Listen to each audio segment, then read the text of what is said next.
What it do, it's you know who, money. It's Three Force Monster, and today you guys are watching a Disc Jam tips video.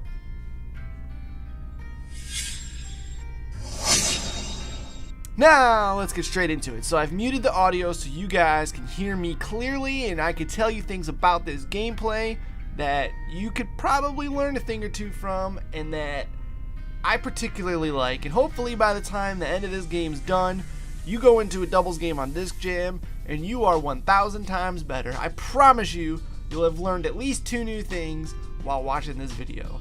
And as I watch it with you, I'm going to try to point some things out. I'm going to try to point some tips out. And just to start off, number 1, it's your stance, where the two of you play on the court. Now, I've seen many different people play many different styles. I've seen people play left to right.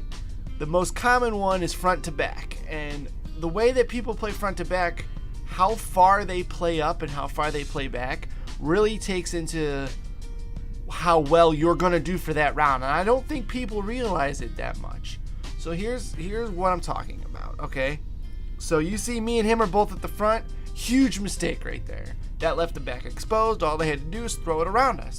When the person's playing up front, I find it best to play all the way up against the net, maybe just a smidge behind it, because then you could actually slide if you need to try to catch something. And then the person in the back, the best place for them to play is on the warning line, on the white like diagonal lines. And that's because the person in the back, he's not gonna score. He's not your scorer. You can mix it up every now and then, but the person in the back is your safety net. He's there to catch everything the person in the front doesn't catch. And the person in the front is there for offense. They are strictly there to cause chaos. They are strictly there to cause offense. That involves stuff blocks like you just seen. The person at the front can stuff block it. The person at the front is your offensive player. If he catches it at the front, you'll notice that it's way harder to catch on the back end if the person at the front catches it within like a foot from the net. Because the other people don't get to see the disc flying as much. They don't get to see the disc as much, so they don't have as much time to react to where it is. You can see he just easily throws it right around them because he catches it right at the front of the net. And so you just see it on that last score right there that won the set. Their team wasn't back far enough. Their team was a little bit in front of the warning line, and what that did is that allowed our front guy, the guy at the net, to throw a hook right around him. Now you're saying it could be lag, maybe he's not seeing it quick enough, but if he was a foot back further, if he was back just a little bit further on that warning line, it gives him an extra second to see it. These are things that you need to take into account. You just see the bump, and now here's some ways to counter these things. So the stuff block, which I like to call the bump, it's counterable. The way you counter it is the person in the front no longer can play all the way at the net. And I know I just said that's the best offensive position, but if you're struggling on offense and you can't score anything, the best offense is a good defense, right? So it's gonna have to get through. There's gonna be mistakes made, like you just see me hit the guy in the back. If the other team is stuff blocking you over and over and over and over, see a mistake by them, both of them at the net, then you need to play about 2 feet in front of the white midline, the white horizontal midline, because that's where bumps typically like to go. When you get stuff blocked, that's pretty much where the stuff block's going to go, and if you're playing at that distance from the net, you'll catch it. But what I try to tell people, what I'm telling you now, is if you don't catch it at the net, let it go past you. Don't try to slide to catch it. Just let it go, because the person in the back might be able to catch it without sliding. And if I can catch it without sliding in the back and I can throw it to you, then you'll have your pink throw at the net. You know what I mean? Like, if you can't get it, like right there, you've seen it. It went by the person at the front and I didn't have to slide in the back to throw it to him. That allowed him to have the pink throw. So another thing I want to talk about is the lob throw.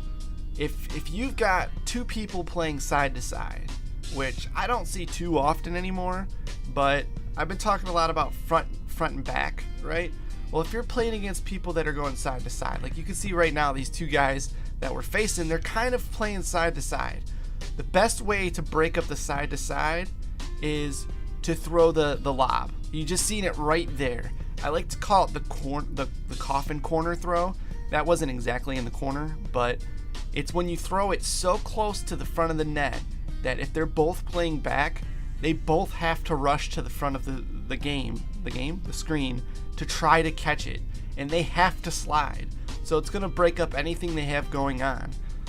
If you can't effectively get a stuff block to make them move forward, you got to throw that little lob right at the front of the net. And to throw the lob at the front of the net, you have to just take your left analog stick, if you're if you're playing on, I guess on either console, and just push it downwards. Push it downwards towards the ground. Don't click it in, push it downwards and hit that lob. And what that'll do is it'll lob it right in front of you. It'll lob it right in front of the net. Even if it doesn't matter where you're playing. If you're playing back, if you're playing up, if you do the little lob, it's gonna bring the enemy. It's gonna bring the enemy forward, and that'll throw them off their game. I'm telling you. And what I forgot to mention about the coffin corner throw is when it pulls them forward, they're so close to the net that your teammate, which is playing at the net, playing in front of you, like right now V is playing at the net. For me, if I throw the coffin corner right now, I'm gonna pull their team forward, and he's gonna have a chance to stuff block them because they're so close to the net. The stuff block, it's gonna work about 80% of the time. I hope you guys enjoyed this video. I hope you guys learned a thing or two, maybe positioning, maybe some tactics, some throws. Just remember, if the hook isn't working, if they seem to be catching the hook like crazy, throw more straight shots. Try to throw them off the edges, bump them back and forth. You got to mix things up. Learn tendencies of your opponents, and you will do better. That's how you do especially well at this game, is learning tendencies of the guys you're playing. Anyways, hope you guys enjoyed the video. As always, I'll catch you next time. See ya.